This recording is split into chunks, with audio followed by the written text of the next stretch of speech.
Est-il possible de transférer la conscience humaine dans un robot, un être robotique? Lors de la réunion avec les actionnaires, Elon Musk a fixé un objectif audacieux.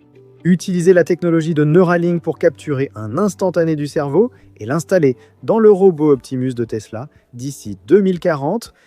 Et pendant que Musk et d'autres milliardaires discutent du transfert de la conscience humaine vers des robots, les scientifiques parviennent déjà, entre guillemets d'accord, à réanimer des cerveaux congelés. Et d'autres ont même réussi à stimuler la régénération de membres. Et certains autres utilisent des ondes magnétiques pour modifier les schémas profonds du cerveau humain. Et en même temps, pendant que tout cela se passe, des hologrammes dotés d'intelligence artificielle commencent à occuper les espaces publics. Les accélérateurs de particules commencent maintenant à réfléchir par eux-mêmes. Et les centres de données des intelligences artificielles commencent déjà à modifier la température des villes. Allons comprendre tout cela.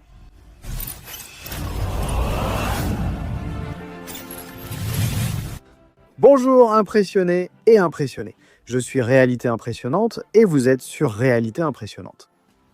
Et il y a une énorme différence entre contrôler un robot avec le cerveau et transférer l'esprit humain tout entier à l'intérieur de celui-ci. C'est très différent.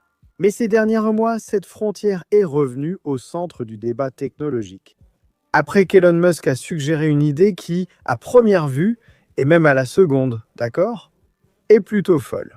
Utiliser la technologie de Neuralink pour capter, entre guillemets, un instantané complet du cerveau humain et l'instancier à l'intérieur du robot Optimus de Tesla. Cette proposition a ravivé une vieille question de l'humanité. La conscience peut-elle vraiment être transférée d'un être à un autre, ou d'un être à une machine par exemple? Cette fois-ci, la discussion implique des neuroscientifiques, des entreprises d'IA valorisées en milliards, des investisseurs et des débats juridiques internationaux. Mais mes amis, il existe un énorme fossé entre la vision futuriste et la réalité technique actuelle. Le cerveau humain possède environ 86 milliards de neurones, connectés par plus de 100 000 milliards de synapses. La mémoire, les émotions, les habitudes, la perception et les traits de personnalité émergent précisément de ces connexions extrêmement dynamiques. Bien que l'idée semble fascinante et suscite réellement la fascination de l'humanité, la communauté neuroscientifique appelle à la prudence. Le neuroscientifique brésilien Miguel Nicolelli a publiquement critiqué l'idée de Musk, affirmant que le concept appartient encore bien plus au domaine de la science-fiction qu'à celui de l'ingénierie pratique. Parce que les systèmes actuels sont encore très loin de comprendre le cerveau avec une résolution suffisante pour quelque chose qui ressemble à une émulation complète de l'esprit humain. Les implants Neuralink actuels utilisent environ 1000 canaux de lecture de l'activité neuronale, ce qui est déjà très impressionnant pour des applications médicales. Des personnes arrivent à déplacer des curseurs, contrôler des prothèses ou robots et éditer grâce aux signaux cérébraux connectés à la technologie. Mais comme je l'ai déjà mentionné, il existe une différence énorme entre interpréter des commandes motrices spécifiques et capturer la conscience, la mémoire, l'autobiographie, l'identité subjective et l'expérience émotionnelle complète d'être humain. C'est un peu comme essayer de reconstituer tout un océan en observant seulement quelques gouttes d'eau. Et même du point de vue du calcul, les défis sont énormes. Une simulation complète du cerveau nécessiterait des capacités de calcul massives, probablement à l'échelle de l'hexaflop, ainsi que des modèles biologiques extrêmement détaillés que la science ne possède tout simplement pas encore. Malgré les défis physiques et biologiques, le marché financier mise gros sur cette fusion. Les données de Prudence Research montrent que le secteur des interfaces cerveau-ordinateur a été évalué à près de 3 milliards de dollars et maintient des prévisions de croissance à 2 chiffres jusqu'en 2035. Tout cela est stimulé non seulement par la recherche de ce qu'on appelle, entre guillemets, l'intelligence numérique, mais aussi par des applications réelles en médecine, en rééducation motrice et en communication neuronale. Parallèlement, des entreprises investissent des milliards dans la robotique humanoïde pour en faire des plateformes physiques d'IA avancées. C'est justement ici que la discussion devient plus philosophique que technologique. Parce que même si un jour il devient vraiment possible de copier parfaitement toutes les informations du cerveau humain, est-ce que ce serait vraiment vous, là, dans ce robot? Des philosophes comme Suzanne Algumas soutiennent qu'une copie numérique parfaite ne représente peut-être pas la continuité de la conscience originale. Ce ne serait qu'une autre entité avec les mêmes souvenirs et comportements initiaux, mais subjectivement séparée de l'individu biologique. En d'autres termes, le transfert de l'esprit n'est peut-être pas l'immortalité. Peut-être n'est-ce qu'une reproduction. Ce dilemme préoccupe désormais gouvernements et organisations internationales. Les débats sur les neurodroits, La protection des données cérébrales et l'intégrité mentale émergent déjà à l'UNESCO et dans des propositions législatives au Chili et dans certains pays européens. Parce que, pour la première fois dans l'histoire, mon ami, les pensées humaines commencent maintenant à devenir des données potentiellement accessibles par des systèmes numériques. Cependant, il est important de noter que, même si le transfert total de conscience est encore extrêmement lointain, la technologie développée sur le chemin pour y parvenir change déjà la médecine, la robotique et la relation même entre le cerveau et la machine. Peut-être que le transfert de l'esprit n'aura jamais lieu exactement comme nous l'imaginons. Le fait que des scientifiques et entreprises cherchent à transformer l'activité neuronale en interface informatique constitue déjà l'un des changements majeurs de l'histoire humaine.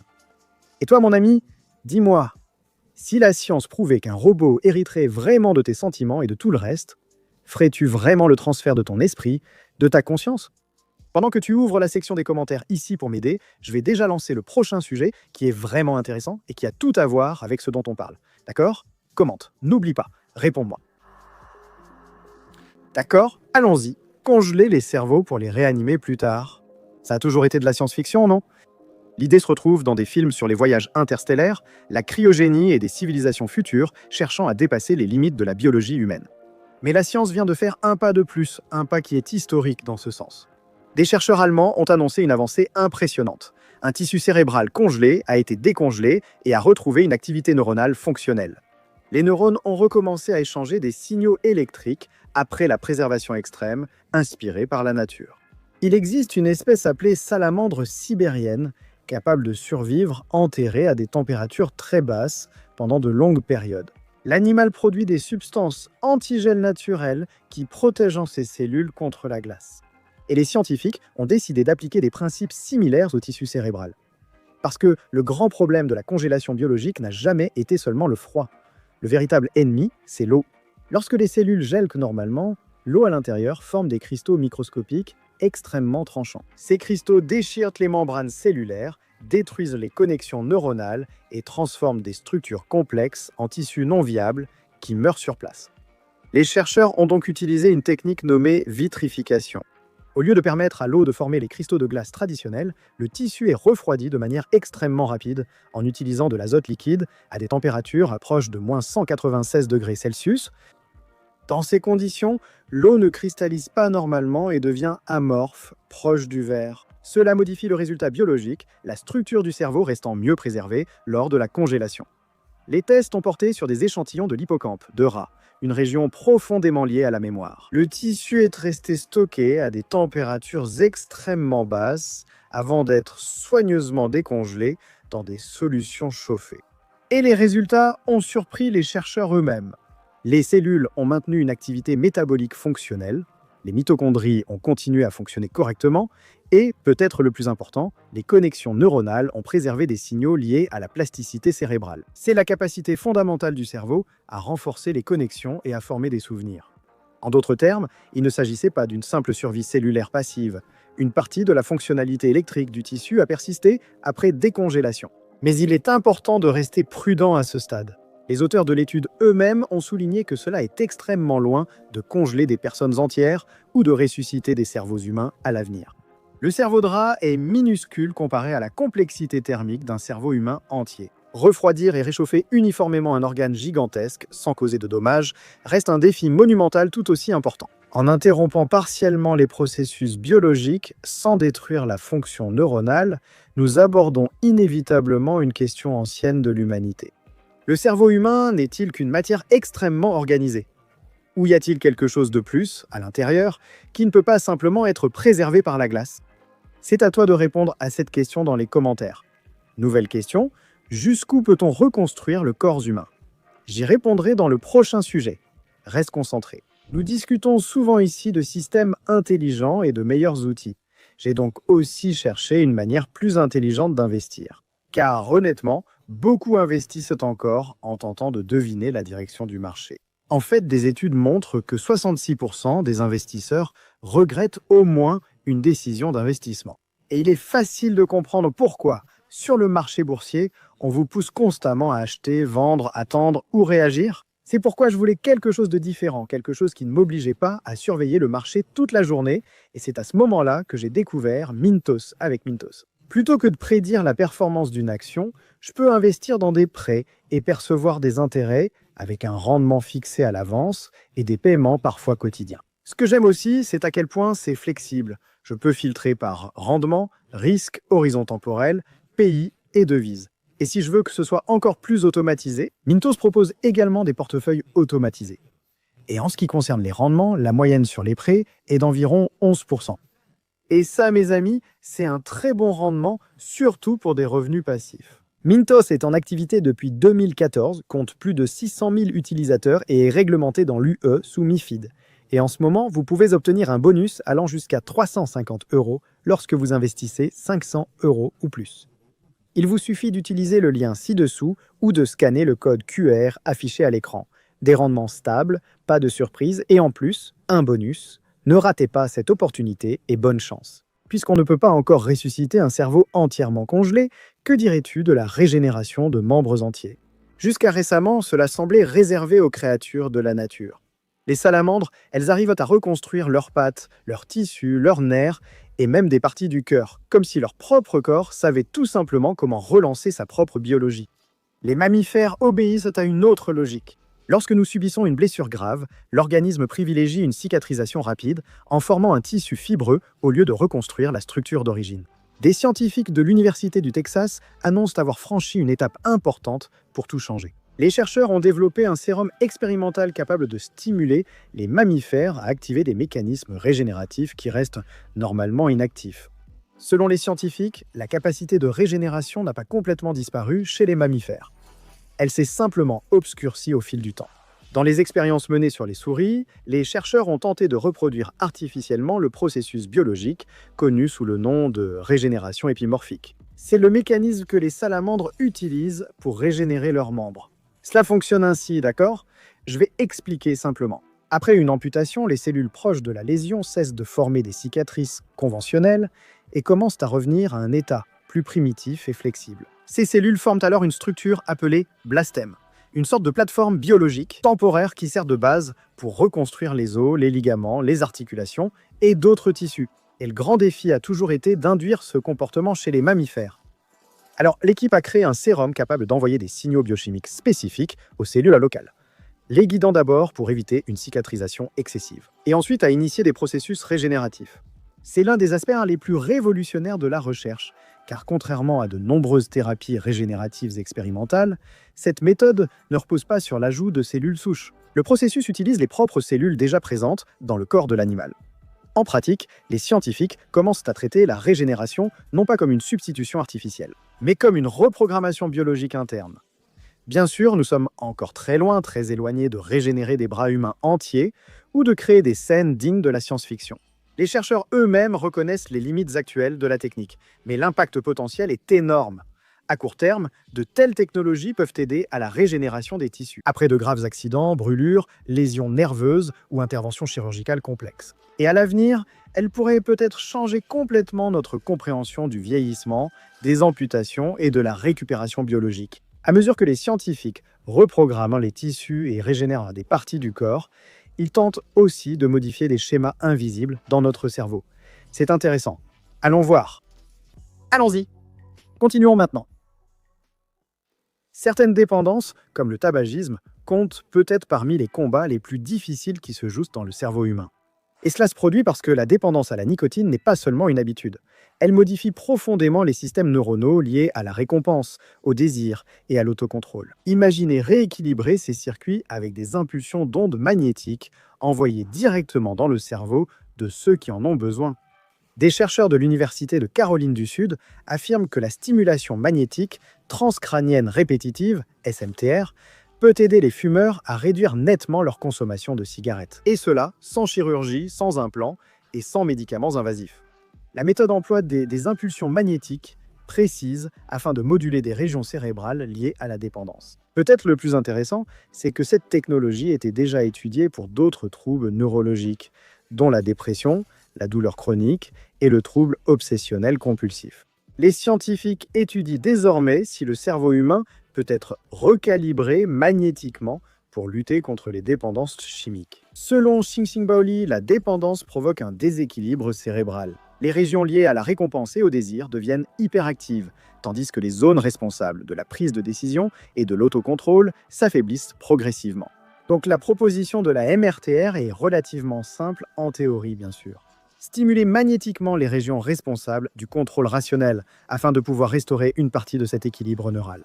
Et cela révèle quelque chose d'important sur l'avenir des neurosciences. Pendant longtemps, nous avons traité les addictions presque exclusivement comme des questions comportementales ou psychologiques. Et maintenant, nous commençons aussi à les considérer comme des schémas physiques d'activité neuronale potentiellement modifiables par la technologie.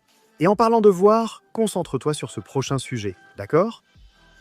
Puisqu'on ne peut pas transférer nos esprits dans des robots, pourquoi ne pas avoir ton hologramme partout ? Dans le terminal B de l'aéroport LaGuardia, les passagers sont désormais accueillis par Bridget, un hologramme hyper réaliste alimenté par l'intelligence artificielle, capable de converser en temps réel avec les visiteurs, de répondre à leurs questions et de fournir des indications détaillées à l'intérieur du terminal. Ce qui est curieux, c'est que Bridget ne ressemble pas à une machine d'accueil classique. Elle a une présence physique à taille humaine, converse naturellement et utilise des cartes actualisées de l'aéroport pour guider les passagers vers les portes, zones de bagages et salons VIP, telle une réceptionniste numérique. Le système résulte d'un partenariat entre Proto et Holomedia, alliant holographie et intelligence artificielle conversationnelle. Mais cette histoire révèle bien plus qu'une simple curiosité futuriste d'aéroport. Pourquoi les aéroports commencent-ils à devenir de véritables laboratoires d'interaction entre l'humain et la physique ? Et il y a une raison pratique à cela. Les environnements aéroportuaires sont extrêmement complexes, ils sont multilingues et dans de nombreux cas, très stressants. Des milliers de personnes circulent sans cesse dans de vastes espaces, cherchant des informations précises tout en faisant face au retard et à la pression du temps qui passe. Les systèmes numériques intelligents émergent comme solution très efficace. Mais chaque pays semble adopter une approche différente pour traiter ce problème. Aux États-Unis, des aéroports comme LaGuardia et l'aéroport international de Miami misent sur des assistants holographiques à l'apparence presque humaine. L'aéroport de Miami utilise déjà des systèmes capables de dialoguer dans des dizaines de langues et de relier l'accueil sur place à WhatsApp et à des chatbots numériques. Autrement dit, le passager commence une conversation chez lui et poursuit le même service devant un hologramme en arrivant à l'aéroport. Il est certain que les aéroports fonctionnent comme de petits aperçus du futur. Ils anticipent les technologies, les comportements sociaux et les systèmes de contrôle avant même qu'ils ne se répandent dans le reste des villes. Alors, peut-être que ces hologrammes-là ne sont pas seulement des agents futuristes. Peut-être sont-ils les premiers signes de l'arrivée de l'intelligence artificielle dans les espaces publics, n'est-ce pas au quotidien ? Mais qu'en est-il quand l'IA est intégrée à un collisionneur de particules ? Voyons ce qui se passe. Des scientifiques développent ce qui pourrait devenir le premier collisionneur de particules au monde, conçu avec une intelligence artificielle native intégrée à son infrastructure. Le projet s'appelle collisionneur électron-ion, ou tout simplement EIC, et lorsqu'il entrera officiellement en service, probablement au milieu des années 2030, il devrait traiter environ 500 000 collisions de particules par seconde. Le plus impressionnant est que les humains ne peuvent pas trouver manuellement quelque chose d'aussi complexe en temps réel. Dans l'accélérateur, les particules circuleront en sens opposé, dans un anneau de près de 4 km, à des vitesses proches de la lumière. Maintenir tout cela stable exige de surveiller des dizaines de milliers de paramètres simultanément. L'intensité des faisceaux, l'alignement magnétique, les vibrations, la température, la synchronisation et le comportement de ces particules. C'est trop d'informations, même pour des équipes de spécialistes qui surveillent en continu. Les chercheurs ont donc tenté une approche différente. Le système a été conçu pour apprendre tout seul, au lieu de simplement faire fonctionner l'accélérateur avec une assistance humaine. Des algorithmes d'apprentissage automatique vont observer en continu le comportement des faisceaux et ajuster automatiquement les réglages afin de maintenir la stabilité opérationnelle. D'après les tests, les systèmes d'IA devront maintenant séparer le signal du bruit en temps réel et reconstruire les événements physiques à partir des traces des particules dans le détecteur. En pratique, la machine ne se contente pas de réaliser les expériences. Elle aide aussi à interpréter l'univers lui-même au fur et à mesure que les données apparaissent. Mais toute cette intelligence artificielle a un coût physique énorme, tu sais. Derrière ces machines qui commencent à penser seules, il y a une infrastructure consommant toujours plus d'énergie. Et cela réchauffe certaines choses. Voyons cela. L'intelligence artificielle a une conséquence invisible que peu remarquent. Pendant que nous discutons d'algorithmes, de robots et de superordinateurs, l'infrastructure physique qui soutient toute cette révolution commence littéralement à modifier la température des villes. Des chercheurs de l'Arizona State University ont découvert quelque chose d'inquiétant. Les centres de données augmentent la température de quartiers entiers autour de Phoenix, aux États-Unis. À certains endroits, l'augmentation enregistrée a atteint près de 2 degrés Celsius. Ça peut sembler peu à première vue, n'est-ce pas? Mais dans des régions qui vivent déjà avec une chaleur extrême, cette différence change beaucoup de choses. Les chercheurs ont choisi de mesurer directement en temps réel l'impact thermique des centres de données. Ils ont ainsi installé des capteurs de haute précision sur des véhicules et parcouru des zones près de grandes installations entre juin et octobre 2025. Et les résultats ont montré un schéma très clair. Les zones proches des installations présentaient une augmentation constante de la température, en particulier dans un rayon d'environ 500 mètres. L'air des systèmes de refroidissement peut dépasser de plusieurs degrés la température ambiante, créant des panaches thermiques invisibles autour des installations. La capacité des centres de données nord-américains devrait plus que doubler d'ici 2030, principalement poussée par la course à l'intelligence artificielle. Cela signifie plus de serveurs, plus de consommation d'énergie et potentiellement un impact thermique urbain accru. Si cet épisode vous a plu, vous savez quoi faire, n'est-ce pas? Laissez un like, vérifiez votre abonnement, d'accord? Je le dis toujours ici, la plateforme peut parfois l'enlever sans faire exprès. Vérifiez bien, voyez si vous êtes toujours abonné. Merci de m'avoir accompagné jusqu'ici. Cliquez sur l'une des 2 suggestions qui s'affichent à l'écran et on se retrouve dans la prochaine vidéo. Il suffit de cliquer. Dans un instant, vous me verrez là-bas. À tout à l'heure, merci.